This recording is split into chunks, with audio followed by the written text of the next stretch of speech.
이제 10여 년 한 해가 다 저물었습니다. 양력으로는 임진년 용띠해이지요.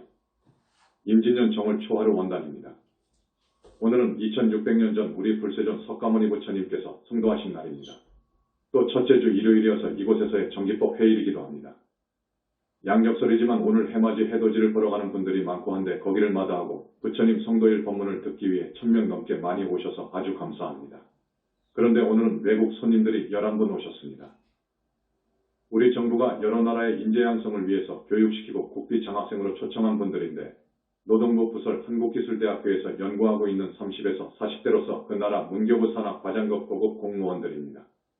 네팔, 베트남, 우즈베키스탄, 몽고, 이집트, 방글라데시, 캄보디아, 스리랑카, 미얀마 등지에서 오신 분들입니다. 이분들 모두 여기 오신 데 대해 스님이 감사하게 생각하고 축하드립니다. 어제 이분들이 오신다는 말을 듣고 이분들을 의식해서 법문을 좀 해드려야 되겠다고 생각했습니다. 오늘은 우리 영산불교 교단은 부처님 교단이다. 그리고 광명만덕 자제만연 모두 영산 당시 상수제자들로서 금생에 다시 몸받아와서 불과를 증했다 하는 것에 대해 증명을 한다고 할까? 설득력 있는 그런 법설을 중심으로 법문을 해드리겠습니다. 오늘 여기 오신 분들이 그 나라 공무원 사회에서 중견 공무원들이기 때문에 일당 100천의 인재들이 옵시다. 그래서 이분들을 생각해서 한 20분 정도 조금. 또 여러분들도 오늘 처음 오신 분, 손 들어보세요. 환영의 박수를 보내주시기 바랍니다. 처음 오신 분들도 많고 해서 꼭 알아두어야 할 법문을 하겠는데 많이 들으신 우리 신도분들은 양해해 주시고 또 들어주시기 바랍니다. 그래서 시간을 조금 할애합니다. 여러분, 항상 들었지요? 사람이 죽으면 끝나는 것이 아니다 그럽니다. 끝나는 것이다라고 생각하는 사람들은 많습니다. 대부분입니다. 거의 그렇게 생각합니다. 그런데 우리 영산불교 현지사 신도분들은 그렇게 생각하지 않지요. 사람이 죽으면 끝나는 것이 아닙니다. 사람이 죽으면 새로운 삶을 또 살게 됩니다. 자기가 금생에 지은 업에 따라서 얼마만큼 착하게 살았느냐 그리고 죄를 많이 짓고 살았느냐에 따라서 갈 곳이 정해집니다. 이건 확실합니다, 여러분. 사람이 죽으면 이 몸에서 이 몸뚱이에서 나오는 것이 있다고 했지요. 이 몸뚱이에서 나오는 것이 있습니다. 이것을 우리 현지사에서는 쉽게 말해서 영체 또는 영혼체 그럽니다. 조금 어려운 말로 하자면 형이상적 영적 실체 그럽니다. 형이상적. 왜 형이상적이냐 하면 이것은 눈으로 육안으로 보이지 않습니다. 이것은 보통 수행을 해가지고서는 보이지 않습니다. 이것은 화두를 타파해서 견성을 해도 안 보입니다. 더 공부를 해야 됩니다. 자력으로는 아라한이 한 개인데 이것은 아라한까지 가도 안 보입니다. 스님이 분명히 말을 해드립니다. 이것은 상품보살이나 불과를 증해야 봅니다. 볼 수 있습니다. 부처님께서 제법 무화설을 말씀하신 적이 있는데 이것을 학자들이 자의적으로 해석해가지고 그동안의 불교, 지금까지의 불교는 우리 인간에게는 영혼이나 자, 힌두교에서는 아트만 액맨이라고 하지요. 영혼의 본체, 자아가 없다고 주장을 하고 있습니다. 그래서 힌두교나 인도의 자이나교 등 그런 종교들과 차별화를 두어서 무아를 수는 없는 것으로 보아 나는 죽어버리면 끝나는 것이다. 내 몸속에 어떤 실체가 없다. 영원 불변하는 실체가 절대 없다라고 주장을 했습니다.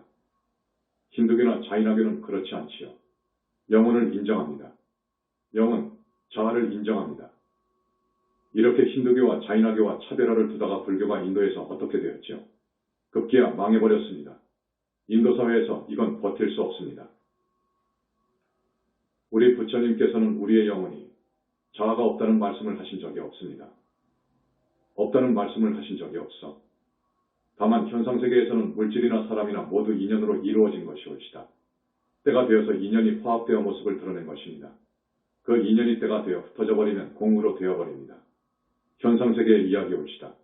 그러나 이 몸속에 영적인 실체가 있다는 것을 영산불교에서는 알아냈습니다. 이것은 대단한 발견이 옳시다. 우리의 본체가 되는, 기체가 되는, 즉 우리 몸 안에 형이상적인 영적 실체가 있음을 영산불교에서는 분명히 선언했습니다. 이 영적 실체가 없으면, 영혼체가 없으면 어떻게 되느냐? 윤회할 수가 없어요. 그것은 태어나서 죽어버리면 끝이에요. 다른 세상에 나거나 또 다른 세상에 태어나거나 죽거나 할 수가 없어요. 그것은 이례적인 것이에요.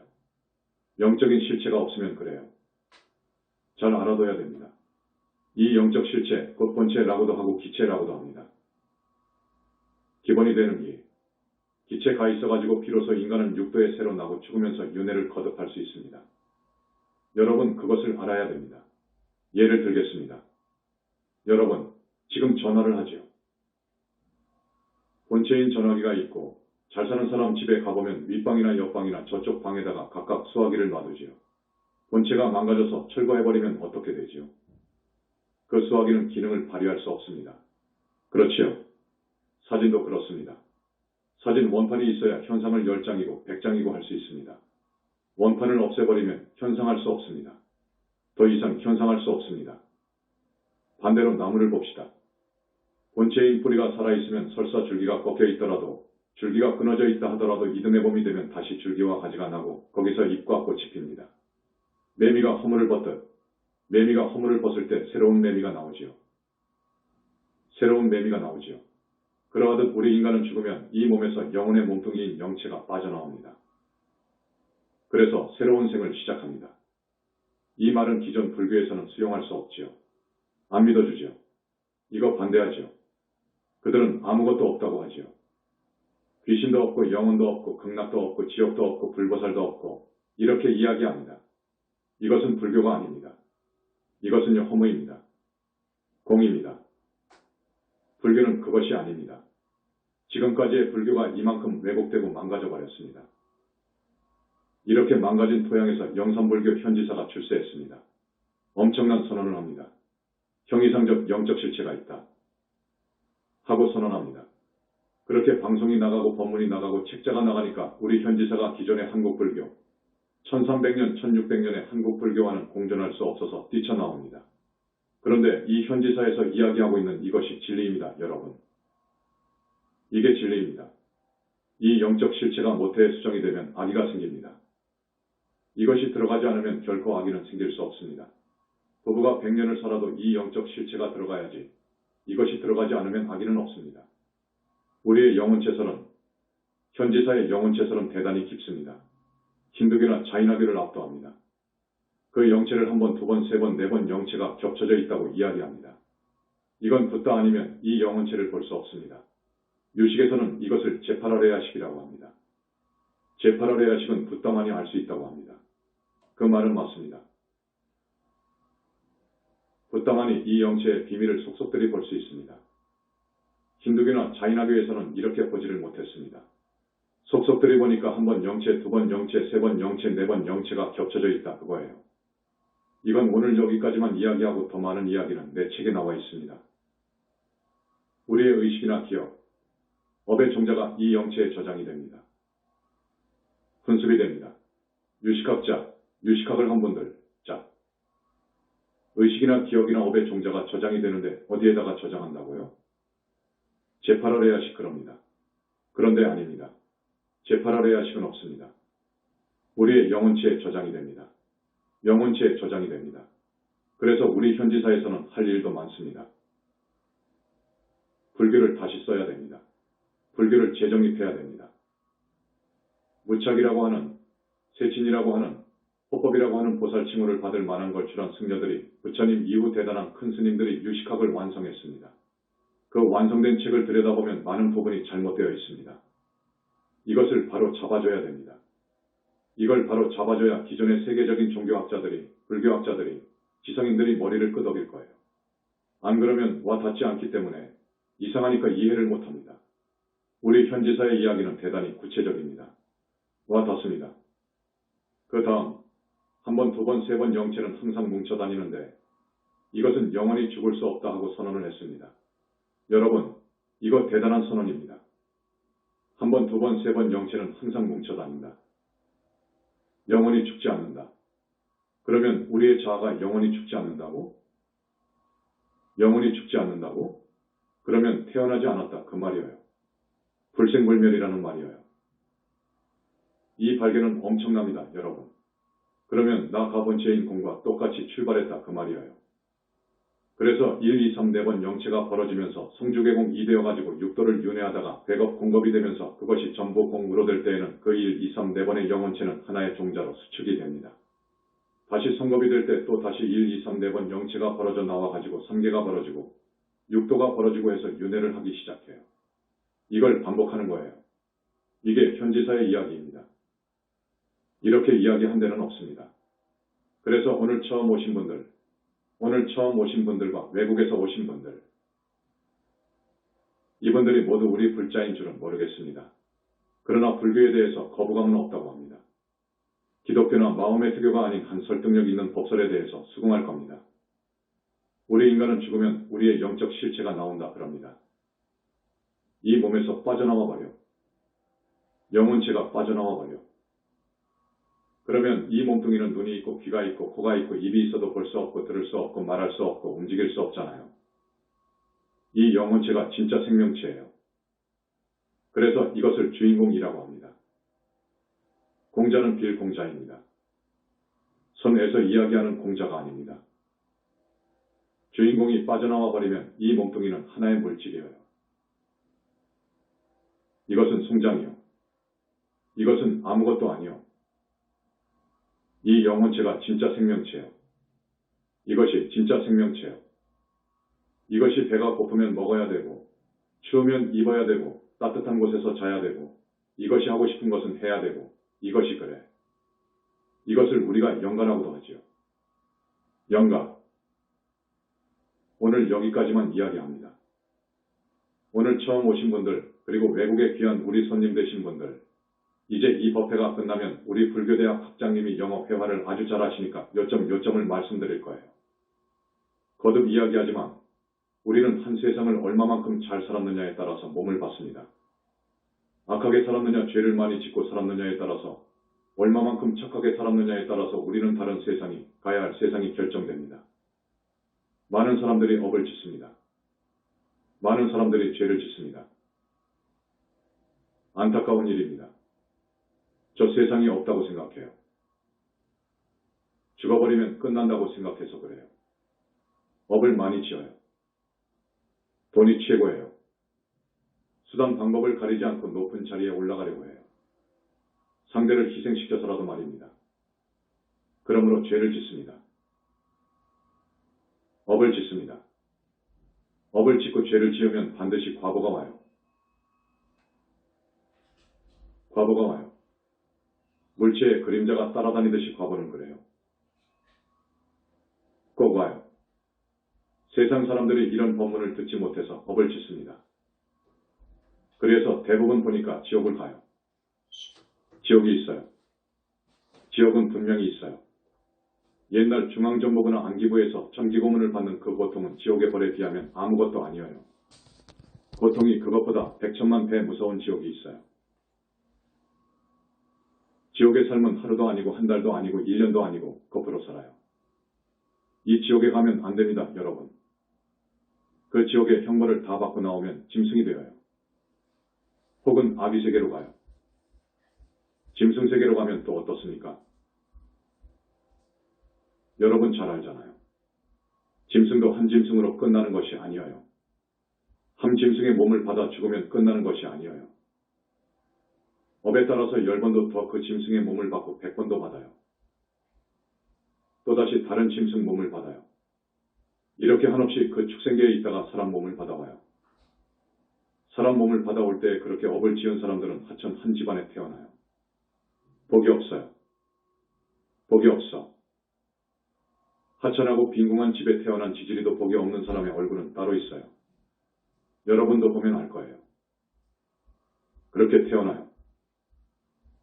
그래서 지중한 업은 극악한 마음으로 살생을 하고 살인을 하고 강도질을 하고 절도를 하고 사음을 하고 또 입만 벌리면 거짓말을 해서 많은 사람에게 피해를 주는 이러한 죄를 지었다든지 부처님이나 부모를 상대로 해서 큰 죄를 지었다든지 상습적으로 악업을 지었다든지 하는 이런 사람들은 6가지 과보가 와요. 6점 과보를 받아요. 여러분, 이거 알아둬야 돼. 금생에도 체포되어 형사가 잡아가요. 형사처벌을 받아요. 구속되어요. 또 공무원으로 있다고 하면 그 행정처분을 받아가지고 그 자리에서 나와야 돼요. 명예가 얼마나 더럽혀집니까? 금생은 그래요. 다음 생은 지옥에 가요. 왜 그러느냐? 그런 무서운 업을 지으면 여러분의 눈에는 안 보이지만 영체가 철판이나 쇠사슬로 묶여져요. 철판으로 영체가 쌓여져 있어요.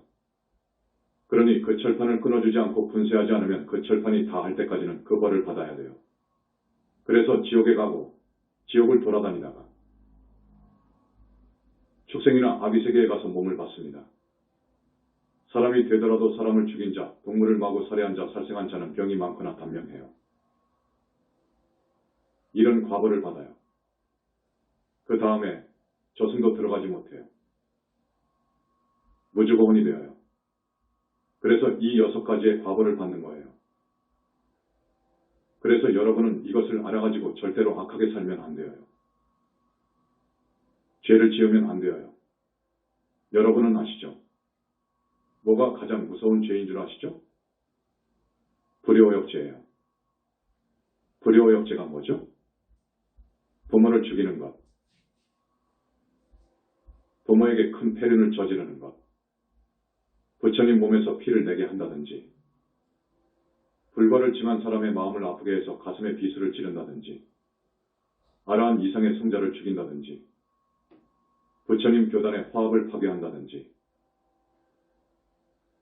이런 죄를 지으면 안 됩니다. 이것은 무간지옥을 가는 거예요. 그 다음에 무서운 죄가 있잖아요. 시박죄가 있잖아요. 사중 시박죄가 있습니다. 여러분들은 이것을 지으면 안 돼. 그래서 아침에 일어나시거든 나는 오늘도 부처님 말씀을 따라서 깨끗하고 착하게 죄를 짓지 않고 살리라.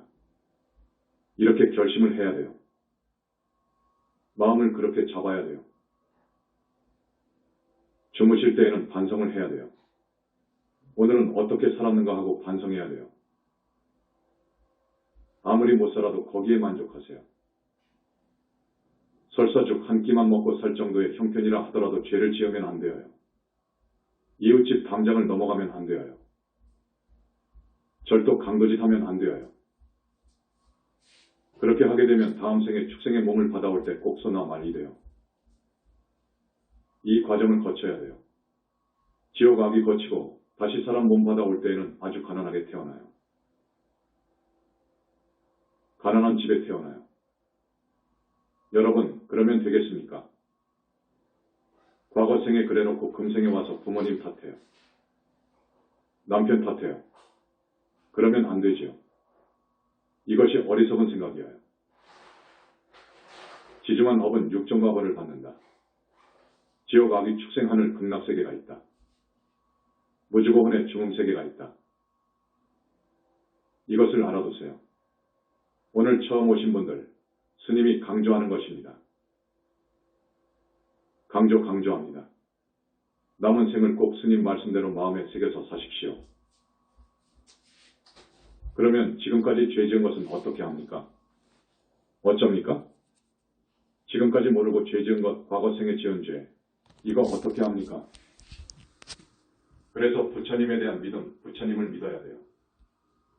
부처님이 얼마나 위대한 어른인가를 알고 부처님이 어디에 계신가도 알고 부처님의 능력도 알아야 돼요. 그래서 부처님을 따라야 돼요. 오직 이 세상의 부처님을 믿고 부처님 가르침을 따르라 하고 부처님이 얼마나 위대한 어른인가를 화엄경처럼 이야기하는 곳이 현지사예요. 불벌을 징하게 되면 절대계 성적광세계라고 하는 무량업정광에 세계에 자기 불신이 생겨요. 자기 부처의 몸이 생겨요. 여러분, 기유하죠. 부처님이라고 하는 그 거룩한 어른에 의해서 그 부사이한 무량업정광을 정수리에다가 이 몸뚱이 속에 있는 영적실체, 영혼체에다가 퍼부어요. 부처님께서요. 그렇지 않으면 보살이 될 수 없어요. 절대로 보살이 될 수 없어요. 부처님 같은 천상천하의 제일가는 최고의 지존께서 그 무량업정광을 퍼부어줘야 돼요.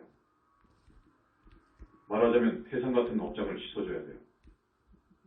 다겁생내 죄업장이 완전히 씻겨져가지고 무죄가 될 때 붓다가 되는 거예요.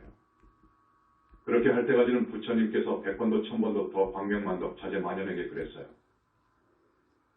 이건 밀장이어서 여러분한테 말씀하기가 좀 그런데. 그랬어요. 그래서 이 4개의 영혼체가 자기 불신으로 들어가게 되는데 붓다만이 그래요. 극락은 1번, 2번, 3번만 가요. 4번은 카트당해서 없어져요. 그런데 불벌을 징한 분은 1, 2, 3, 4번 영혼체가 다 가요. 다 나가는데 그 상적광 세계의 빗덩어리 자기 불신한테 들어가려면 이것이 똑같은 수준이 되어야 합니다. 빛의 밝기가 말입니다. 그래서 또 말씀드리지만 부처님께서 붓다한테서는 빛은 최고의 강렬한 수준으로 섭니다. 상중하라고 볼 때 상에 상에 무량광을 퍼부어요. 100번도 1000번도 더 그랬어요.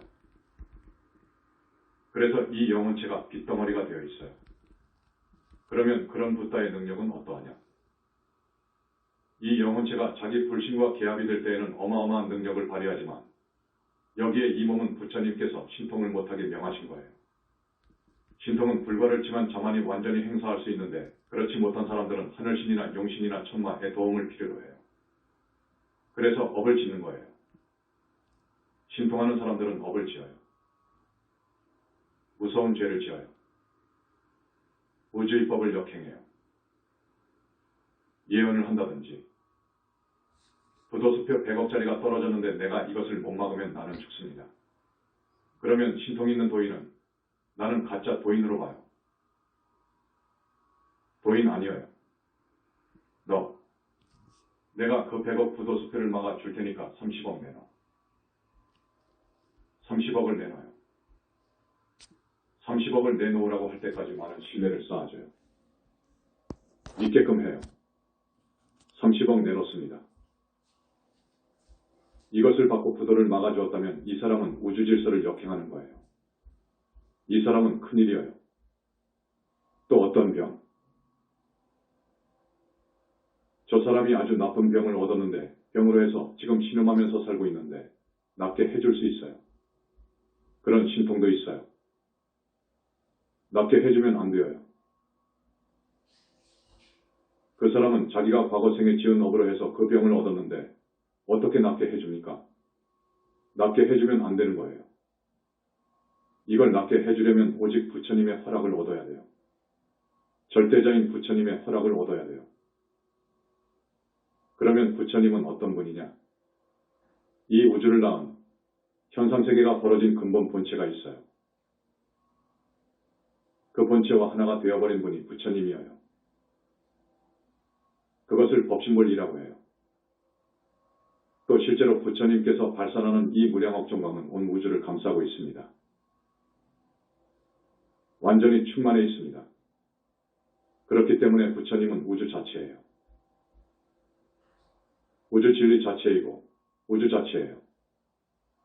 이분한테 허락을 얻어야 되는 거예요. 그렇지 않고 하면 큰일 나는 거예요. 그래서 과거 생에 신통을 부린 사람들 금생에 와서 보면 대부분 뇌성마비를 앓거나 완전히 정신불구자나 육신불구자예요. 지금도 우리 불교 집안에 어떤 분이 있는데 그 사람이 지금 벌 받고 있어요. 자기는 중생이 병을 앓으니까 자기도 병을 앓는다고 유마거사의 이야기를 갖다가 써먹고 있어요. 이것은 큰 망화예요. 그러나 불과를 징한 분은 능력이 있습니다. 여러분. 능력이 있죠. 말은 곧법이에요. 그걸 아십시오. 불과 이룬 사람의 말은 법이에요. 법이에요. 우리 교단을 어떤 못된 집단이 사악한 집단이 파괴하려고 나선다면 그 사람의 허리를 부려뜨려 놓을 수 있어요. 말 한자리로 되는 거예요. 허리뿐만이 아니에요. 그러나 이러한 신통을 쓰지 않는 거예요. 죽으면 죽었지 안 쓰는 거예요. 그런 줄 아십시오. 우리 부처님께서 얼마나 위대한 어른인가를 오늘 두 번째로 말씀드리는 거예요. 오늘 처음 오신 분들을 위해서 말씀드린 거예요. 화엄경에 잘 나와 있어요. 불과를 징한 분이 간 곳이 있고 그분은 얼마나 위대한 어른이고 얼마만한 능력을 지니고 있고 경전보다도 더 깊게 우리는 알고 있어요. 그런데 부처님 없다고 그래요. 지금 이런 불교가 되어버렸어요. 다른 종교에서도 마찬가지예요. 우리 부처님을 인정하지 않아요. 겨우 석가모니 부처님의 살아생전의 위대한 족적만 알고 있어요. 그 다음 오늘 처음 오신 분들을 위해 말씀드립니다. 우리 영산불교 현지사에서는 가장 먼저 효를 강조합니다. 우리 영산불교 현지사에서는 효도를 강조합니다. 부모님께 효도하는 것을 강조합니다. 효를 가장 강조하는 종교가 유교예요. 그렇지만 우리 영산불교효의 개념은 유교를 훨씬 더 넘어갑니다. 훨씬 더 실질적으로 효를 이야기합니다. 우리 영산불교에서는 나라 사랑을 강조합니다. 나라가 없으면 우리는 살 수 없어요. 여러분, 알아야 돼요. 국가를 위해서 항상 기도할 수 있어야 돼요. 불과를 징한 분의 염원과 마른 법이에요. 우리 현지사가 38선 이북에 있어요. 또 약사궁은 더 일선으로 가 있어요. 거기서 20분 가면 이북이어요. 거기에다가 집을 지은 거예요. 여러분, 왜 그랬을까를 알아야 돼요. 나라를 사랑해서 그래요. 전쟁을 방지하기 위해서 그런 거예요, 여러분. 불과를 징한 분 한 사람의 발언은 이 국민을 전부 합친 기원 발언보다도 더 커요. 더세요. 그런 줄 아세요. 그 다음에 우리 현지사에서는 스승을 공경하도록 합니다. 그 다음에 잃는 도덕을 지키도록 권해요. 말하자면 계율을 지키도록 권해요. 육아에서는 살생의 과거를 몰랐습니다. 다른 종교도 그럽니다.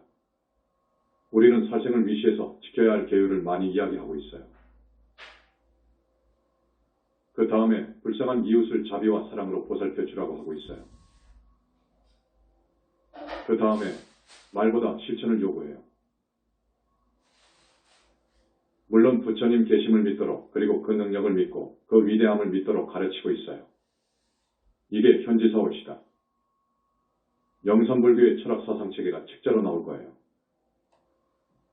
기존의 모든 세계 종교의 교학보다 훨씬 차원이 높은 기존 불교의 교학보다 훨씬 차원이 높고 그것을 압도하는 그런 우수한 철학 사상의 완결판이 책으로 나올 거예요. 이제 새해가 임진년이죠. 아마 금년 안으로 나올 것으로 희망합니다. 그리고 나도 아마 붓다의 메시지 권을 쓰게 될 거예요. 그리고 이 세상을 떠나갈 때에는 붓다의 메시지 권 정도 쓸 거예요. 우리 영산불교는 부처님 회상이에요. 붓다 교단이에요. 여러분, 알아두셔야 돼요. 이 말이 무슨 말인지 알겠죠? 붓다 교단이에요. 2600년 전의 영산회상, 지금은 그 영산회상의 재현이에요. 현재 제2의 영산회상이에요. 왜? 왜 그러느냐? 2600년 전에는 육신의 부처님이 계셨어요.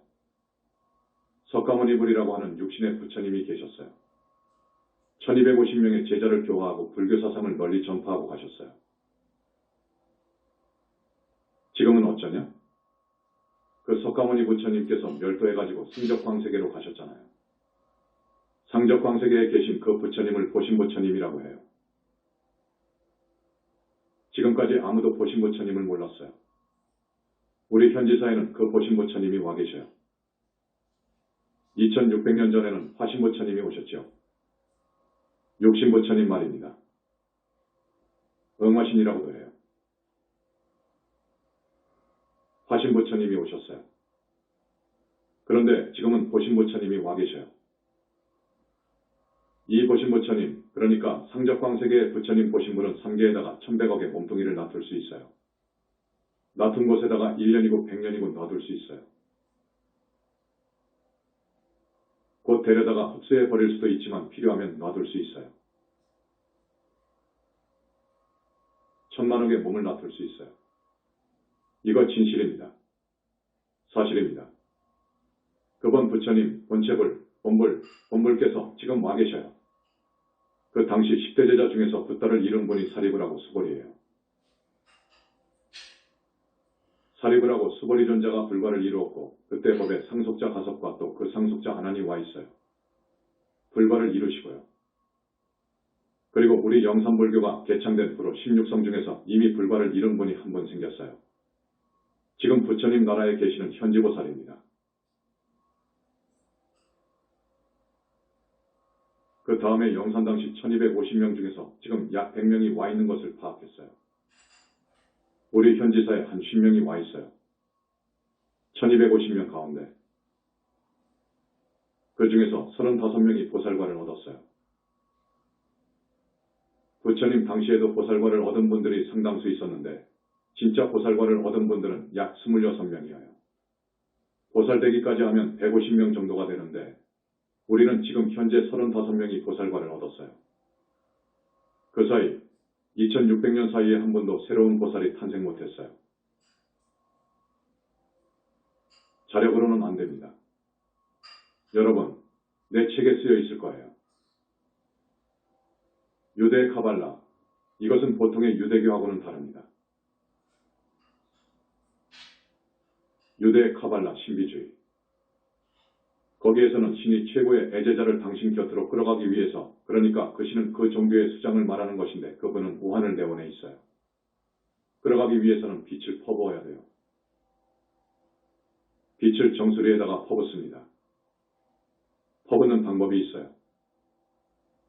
양어깨 위에 발을 딛고 서서 빛을 내리는 거예요. 자기의 청정한 그 길을 제자한테 내려요.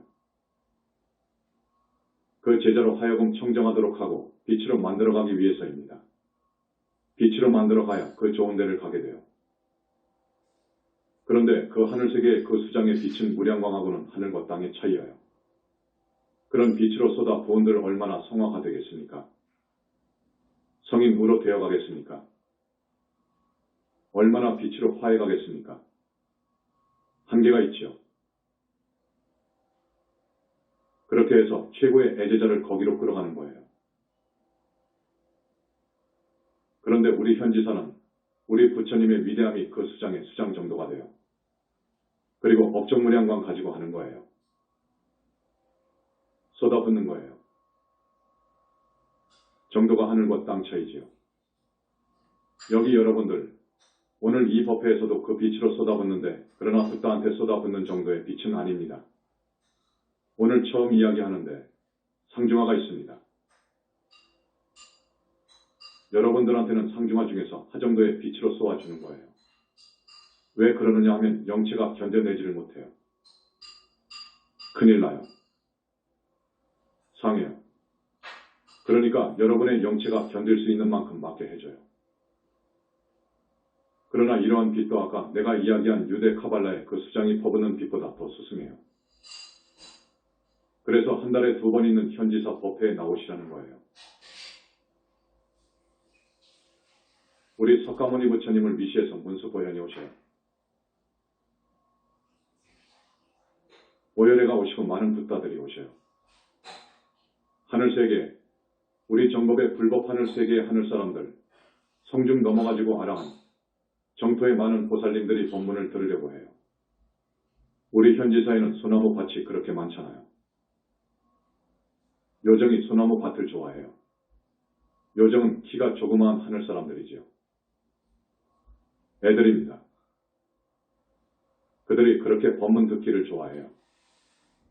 우리 현지사에서 법회할 때에는 많이 와서 들어요. 이럴 때에는 부처님께서 업장을 씻어주셔요. 여러분, 많이 업장을 씻어준 그 빛을 받은 사람들은 죽어서 악도에 안 갑니다. 절대 안 갑니다. 하늘 갑니다, 여러분. 그래서 영산불교 현지사 법문에는 꼭 나와 주십시오 하는 거예요. 지난번 법회 때 영산불교 현지사 설법을 듣게 되면 업장이 씻어지고 정법과의 인연이 맺어지고 따라서 사막도에 가지 않고 그리고 다음 생에 붓다회상 만날 수 있는 성근종자가 심어지고 여러 가지를 내가 이야기했는데 확실히 그래요. 여러분, 그러니까 여러분만 법문을 들으려고 하지 마십시오. 정말로 권하는데 여러분, 좋은 일을 해야 돼요. 한 사람 이렇게 모시고 오는 일이 굉장히 좋은 일이에요. 그렇게 하지 않았으면 그 사람이 악도에 가는데 악도에 갈 사람을 구해준 거예요. 우리 현지사밖에 없어요. 그걸 아십시오.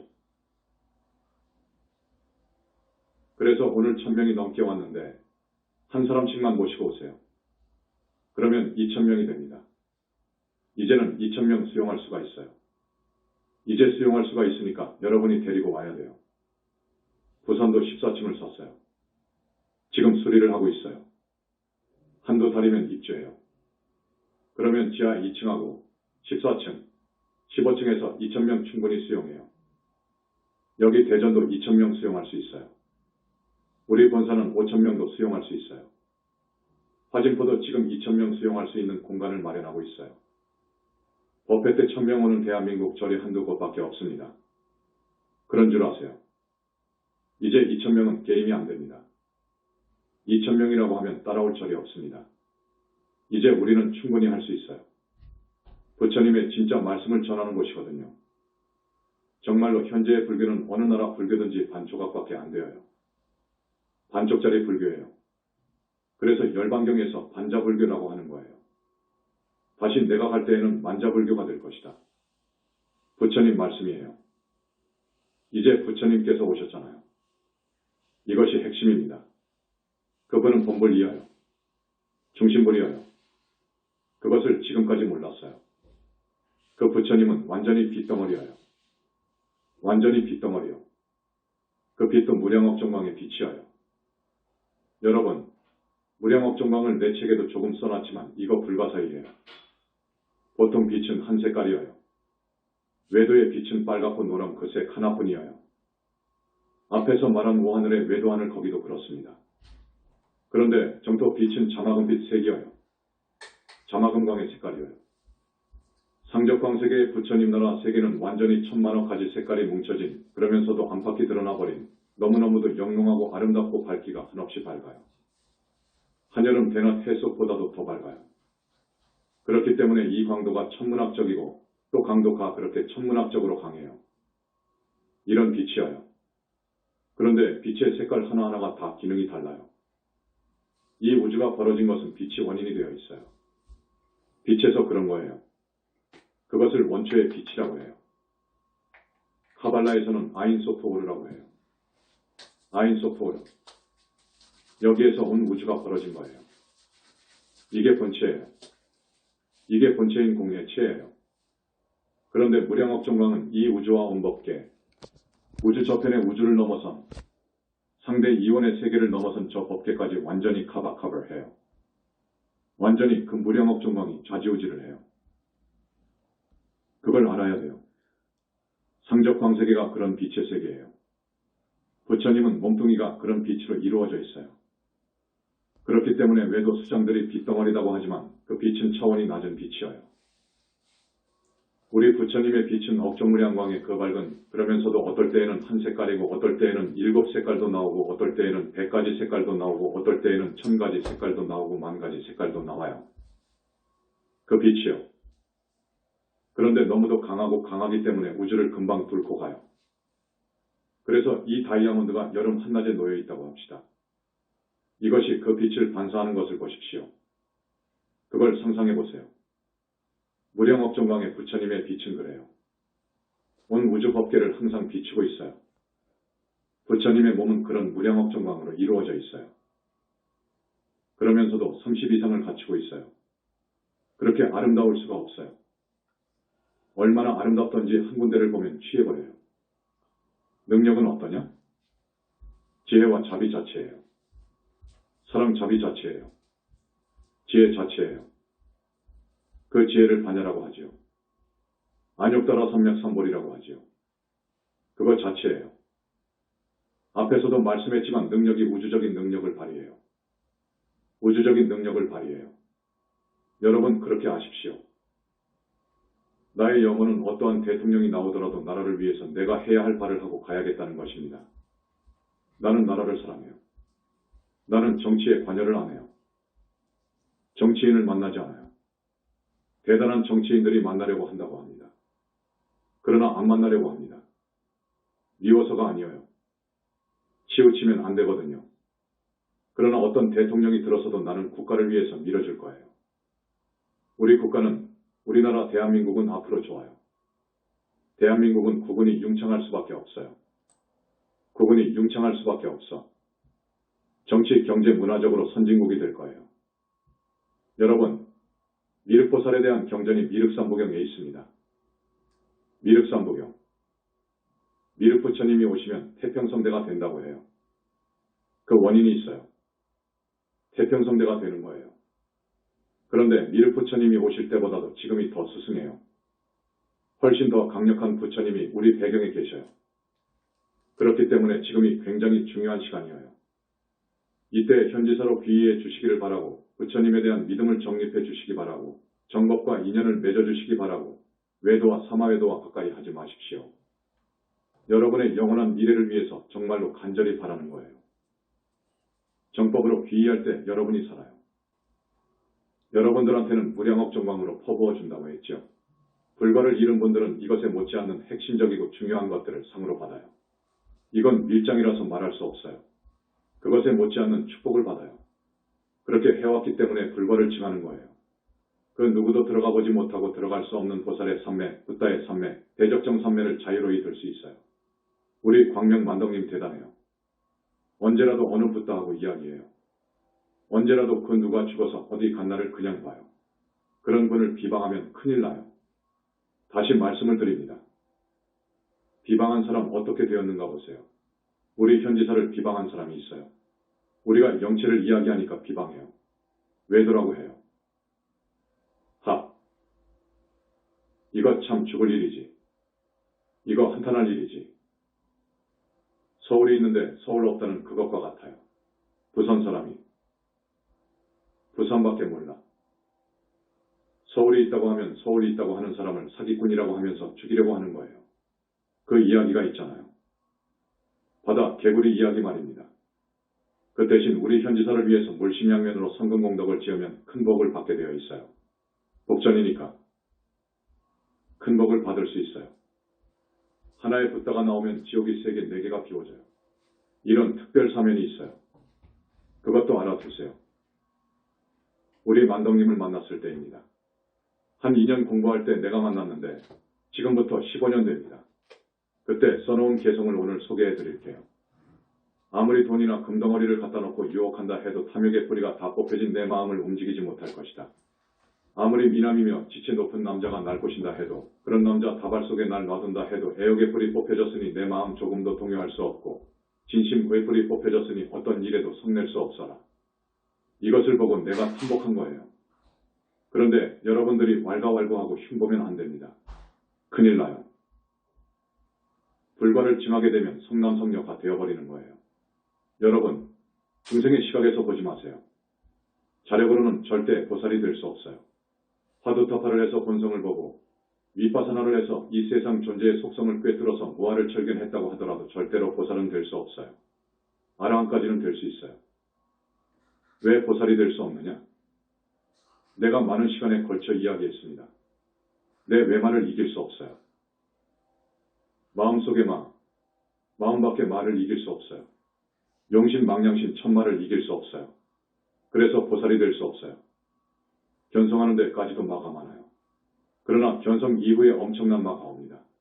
이걸 이길 수가 없어요. 용신만 빙의되어도 뗄 수가 없어요.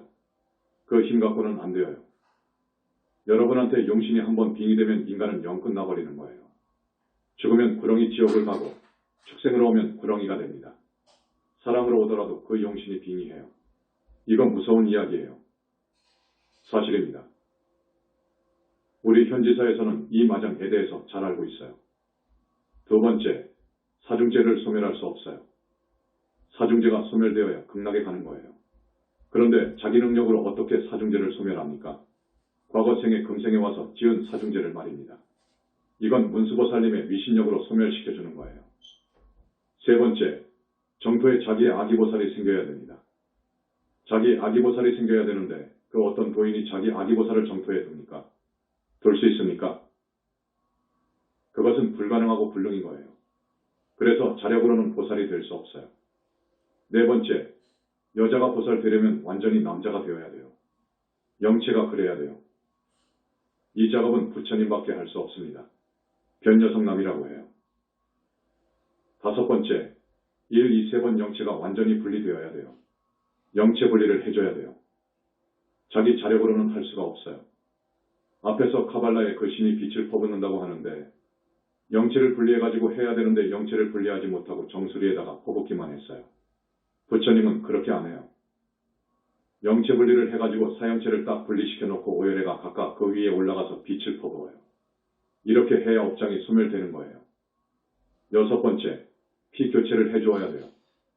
중생은 피가 더러운 피입니다. 이 육신은 업보신이잖아요. 마음은 탐진치에 물들어 있습니다. 그러니 영체에 흐르는 피도 더러운 피죠. 보살이 되면 영체에 붙어있는 업장이 많이 소멸되어 육신도 많이 정화가 됩니다. 여기에 걸맞는 피 교체를 해주어야 돼요. 약사공의 피를 갖다가 교체해줍니다. 정토에 날 사람은 정토옷을 하사합니다. 3계를 탈출했습니다. 하고 지장보살이 도장 찍어서 인가증을 주는 거예요. 이건 정말로 대단한 거예요. 그렇기 때문에 부처님 가피가 아니면 절대로 보살은 될 수 없어요. 절대로 될 수 없어. 지금 화두타파 해가지고 자기가 붙다라고 해요. 큰일 날 일이죠. 그렇기 때문에 그런 사람들이 죽어서 지옥 가는 것을 나는 알아요. 그 무서운 과거로. 화두타파로 확철대오 했더라도 보살은 아니다. 위파사나로 존재의 속성을 철견했다 하더라도 결코 보살은 아니다. 자력으로는 절대 보살이 될 수 없다. 여러분 알아두세요. 선사로도 아주 유명했고 또 대학자인 어떤 큰 스님이 죽어서 어디 갔나 하고 전번에 보았습니다. 어느 분이 내가 스승으로 삼고 있는 스님이니까 꼭 넣어서 천도해 주시오 해서 부처님께서 직접 수배를 해보니까 한빙지옥에 있어요. 무간지옥입니다. 이유가 있어요. 왜 이 스님이 한빙지옥에 가느냐? 이유가 좌악 스크린으로 나와요. 삼매 속에서 말입니다. 이름을 거명하면 많은 분들이 아는 그런 큰 스님이에요. 오늘 그 정도만 이야기합니다. 스님이 화두타파는 견성은 이제 공부의 시작이다 그랬어요. 이건 대단한 이야기인 거예요. 광명 만덕님께서 9일 만에 화두타파했어요. 이제 여러분한테 밝힙니다. 물을 2년으로 타파했는데 화두타파송은 이제 시간이 다 되어가지고 여기서 설명할 수도 없습니다. 세종께서 시험을 했어요. 부처님, 마음이란 무엇이냐? 마음은 어디 있느냐? 하고 물었어요. 여러분, 마음은 무엇이냐? 마음은 어디서 왔느냐? 어디 있느냐? 하면 대답을 어떻게 하겠습니까? 화두타파한 사람들은 이거 대답할 수 있어요. 그러나 화두타파한 사람들은 보니까 50점짜리 대답뿐이에요. 내가 선서를 보면 50점 밖에 줄 수 없어요. 100점짜리 대답 없어요. 그런데 내가 볼 때 만덕님은 90점 정도 받았어요. 어떻게 대답했느냐? 만덕 텅 비어 없습니다. 가고음이 없습니다. 맑고 청정해서 이름을 붙일 수 없어서 마음이라 했습니다. 계속 나옵니다. 동굴 밖에서 바깥 세상 나온 것 같아 환한 밝은 빛뿐입니다. 무념무상입니다. 환희 황홀뿐입니다. 여러분, 몇 달을 목욕한다가 목욕탕 사우나탕에 가서 1시간 차악 목욕하고 옷을 입고 거리를 활보할 때의 느낌이 어떻죠? 어떻지요? 깔끔하고 상큼하고 시원하고 정말 좋지요. 화두타파 할 때는 그것과 비교가 안 됩니다. 삼매는 더 그럽니다. 엉덩이 춤을 추며 개성을 읊은 것이 있어요. 그런데 그 화두는 공청으로 받았어요. 역사적으로 공청으로 받는 사람 없어요. 소위 큰 스님한테 화두 받지. 그리고 또 이어집니다. 당처를 떠나지 않고도 삼천대천세계를 다합니다. 이게 마음이요 부처의 마음이옵시다. 하고 대답했어요. 이거 90점짜리예요. 육조 해능 스님이 어느 날 대중에게 이렇게 물었어요.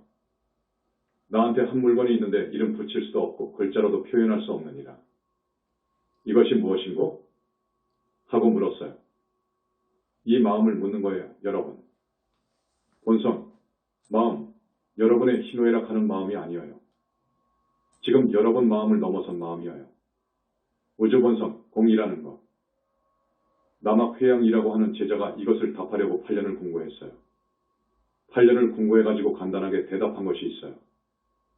설사 일물이라도 직부 중입니다. 한 물건이라 하더라도 옳지 않습니다. 했거든요.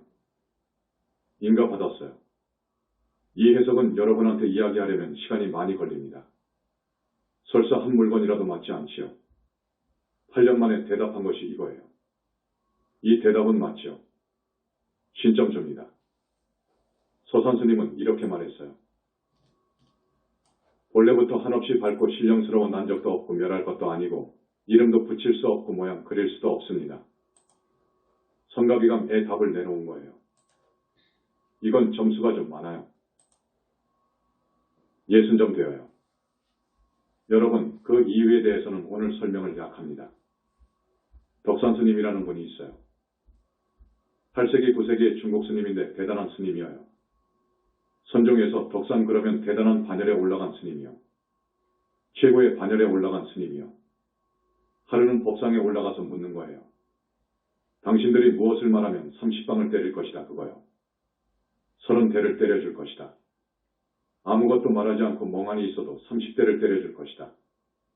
한번 말해봐라 그거요. 무엇을 말해봐? 자인사인.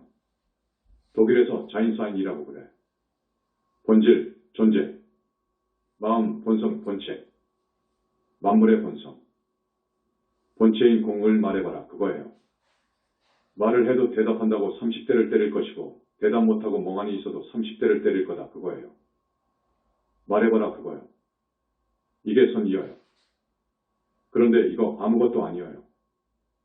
이걸 가지고 그냥 여러분들이 도대체 전혀 이해가 안 되는 소리를 하니까 도인으로 보는데 이건 시작이어요 여러분. 절대 보살이 아니어요. 천만의 말씀이어요. 여러분이 더 나아요. 부처님의 무량억정광으로 여러분을 많이도 시켰습니다. 무량억정광, 이거 축복입니다. 많은 이야기가 있는데 어떤 사람은 나는 누구이고 무엇인가를 알려고 하지요. 우리 인생에 대해 철학하는 사람들은 그럽니다. 도대체 나는 누구이고 무엇인가? 이거 기본 문제예요. 많은 철학하는 분들이, 종교하는 분들이 이것을 가지고 실험했어요. 지금까지 인류 문명이 시작된 이래 5,000년을 실험하고 있지만 시원스럽게 대답한 사람은 없어요. 이것은 상품보살이나 불과를 증해야 대답합니다. 출가수행승들한테 한마디 쓴말을 합니다. 오늘 여기 오신 분은 없는 것 같습니다. 이 법문이 녹음되어 테이프로도 나가고 동영상으로도 나갑니다. 내가 그동안 170여 회 법문한 것을 금년 중에 20권의 책으로 나갈 겁니다. 이 땅에서 불법에 출가한 출가수행승들한테 말씀드립니다. 한 번이라도 음계를 파하면 지옥 갑니다. 무섭습니다. 왜냐? 부처님 앞에서 옥의 10성계 구족계를 받아놓았잖아요. 한 번 약속하면 죽을 때까지 끌고 가야 돼. 책임져야 되는 거예요. 이게 이치여 법이여 진리여요. 그러지 못했으면 지옥 가는 거예요. 그러더라고. 마치 청정수 한 바가지에 똥 한 방울을 떨어뜨렸다면 먹을 수 있겠습니까, 여러분? 내가 10년 전에 한 말이에요. 청정수 한 바가지에 똥 한 방울을 떨어뜨렸으면 먹을 수 있겠습니까? 못 먹어요.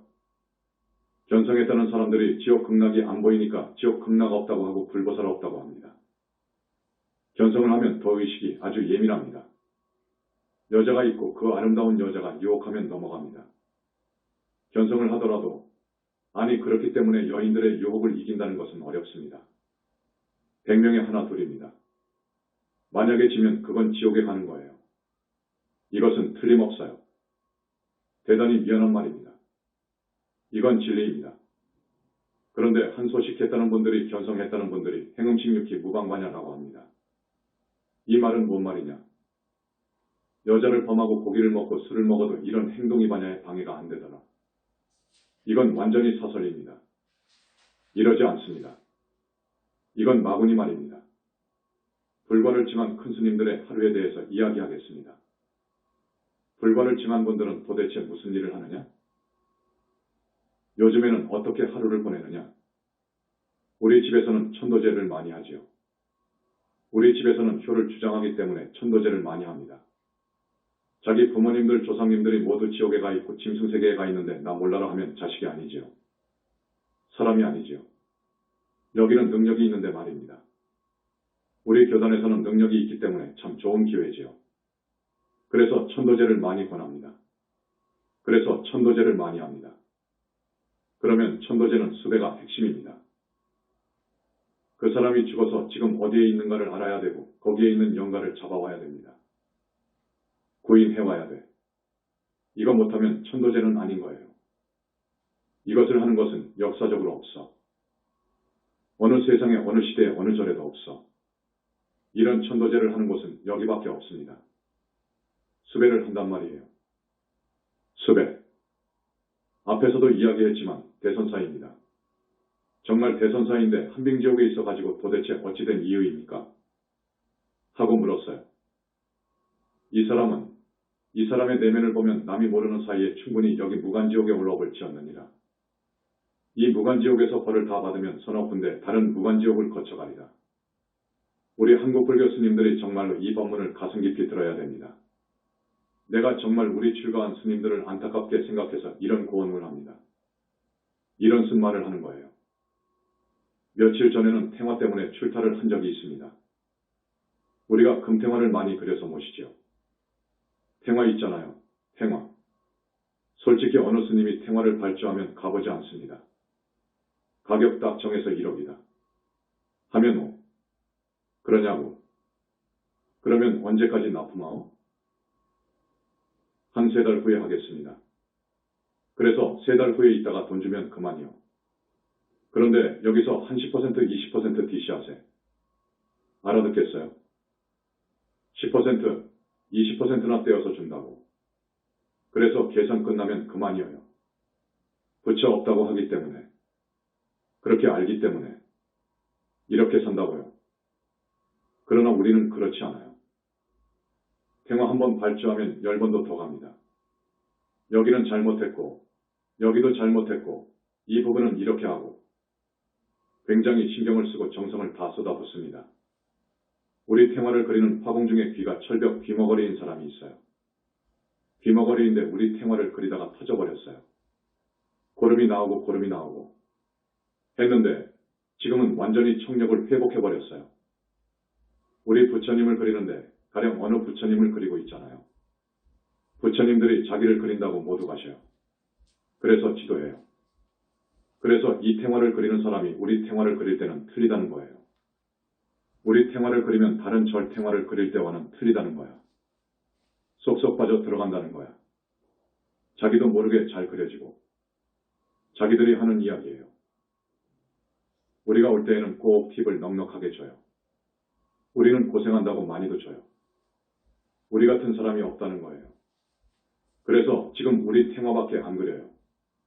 다른 데서 아무리 주문을 해도 안 받아요. 안 받습니다. 우리는 우리나라 최고의 1급 장인한테 발주합니다. 오면서 수섬을 파는 점포에 들렀습니다. 수섬, 인섬 알죠? 우리 제자들이 벌써 8명입니다. 8명이요. 제자의 건강을 생각해서 240에서 250뿌리를 썼어요. 수섬이지요. 이걸 어떻게 했는지 압니까? 약사 부처님한테 공양을 올렸어. 그러니까 약사궁에 그 보살들이 와서 그 수섬을 가지고 갔습니다. 여러분, 무량광 빛을 쏘면 약사궁하고 직결이 되어요.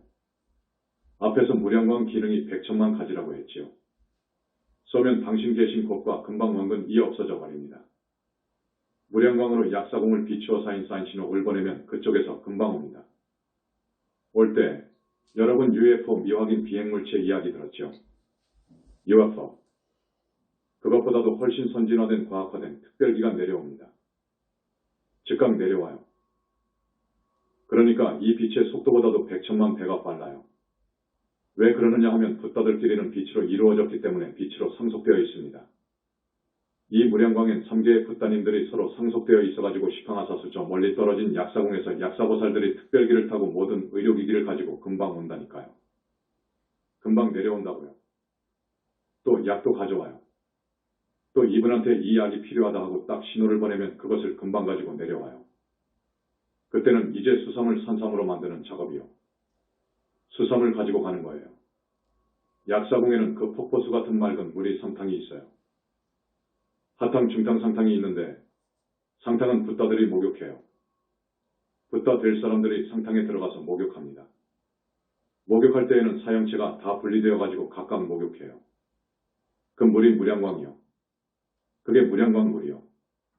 중탕, 하탕. 수섬을 가져가서 하탕에다가 그 250뿌리를 다 넣었습니다. 넣으니까 250뿌리가 먹은 나쁜 기와 나쁜 이물질들, 나쁜 것 있잖아요. 저기 인삼을 키우려면 농약도 살포하고 퇴비도 하고 안 그럽니까? 지금 그 흙이 얼마나 더럽습니까? 재배 현장에 가면 굉장히 더럽습니다. 사람도 많이 죽어서 속에는 타기들이 많아요. 흙이 굉장히 오염되어 있어요. 1탕에서 그걸 전부 뽑아버린 거예요. 2탕에서도 더 걸러버려요. 3탕에 가면 우리 제자들에게 필요한 것을 전부 넣어줘요. 건강에 필요한 것 등을 말입니다. 그 대신 여자 생각하는 것을 쏙 빼버려. 그런 것도 있어요. 100년, 200년 된 산삼을 먹으면 성적인 능력이 20대와 같아요. 그런 성분이 산삼에 있어요. 그걸 빼버려야 돼요. 스님한테 그러면 큰일 나니까. 쏙 빼버려요.